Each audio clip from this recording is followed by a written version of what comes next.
Удивительные и необычные шоу продемонстрировали сегодня на московском ипподроме. Японское традиционное искусство – стрельба из лука на скаку. Сказать, что зрелище захватывает, ничего не сказать. Помимо национального колорита поражает и мастерство. Каждое движение отточено до мельчайших деталей. С наездниками, они же лучники, познакомилась Наталья Люблинская.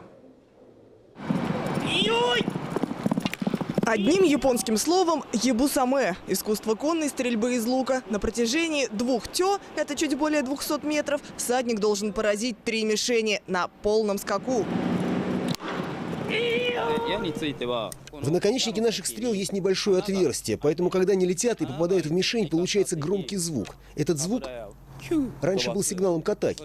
Род Агасавара восходит к XII веку. Предки этого лучника основали традицию ебусаме 800 лет назад. Почти ритуал. Всадник обязан поклониться лошади, прежде чем ее оседлать. А поскольку в Москве выступают на российских конях, к ним отношение еще трепетнее.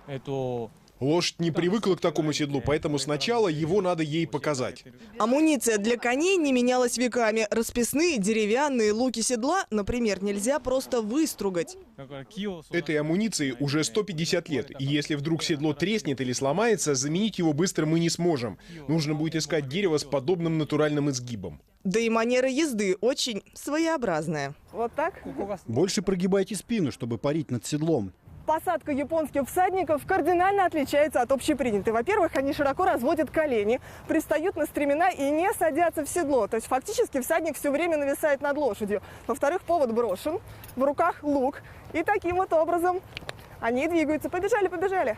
Ебусаме не просто состязание на меткость. Красиво, чисто, без лишних движений всадник должен исполнить прием. Достать стрелу, прицелиться и крикнуть «инь-йо», то есть тьма или свет. Занимаюсь конным спортом и не представляю вообще, как можно еще стрелять, находясь на лошади верхом. Мы с Дальнего Востока, японцы наши соседи. Японская культура нам нравится, но редко нам выпадает такая возможность с ней ознакомиться и увидеть ее. Неожиданно, что на такой скорости можно при такой близкой дистанции к мишени так четко, мощно выпускать стрелы. Это впечатляет. Очень интересно, насколько все ритуализировано. Даже поднимание стрелы, отряхивание стрелы, подготовка дорожки. Для каждого действия есть ритуал. Тебе понравилось? Да. Трудно сказать, чужие лошади или волнение, но японские лучники часто промахивались. Зато каждое попадание на ипподроме встречали аплодисментами. Это искусство, совершенствование духа самураев. И такое было первый раз в России показывают. Очень уникальный шанс для россиян посмотреть настоящий ебусаме. Это боевое искусство демонстрируется в рамках перекрестного года Японии и России. А уже 9 сентября начнутся гастроли театра Кабуки. Кстати, впервые он посетил нашу страну ровно 90 лет назад. И это было его первое зарубежное турне. Наталья Люблинская, Илья Марин, Никита Чалых, Влада Абасова, Игорь Крицков, Екатерина Колоницкая. Первый канал.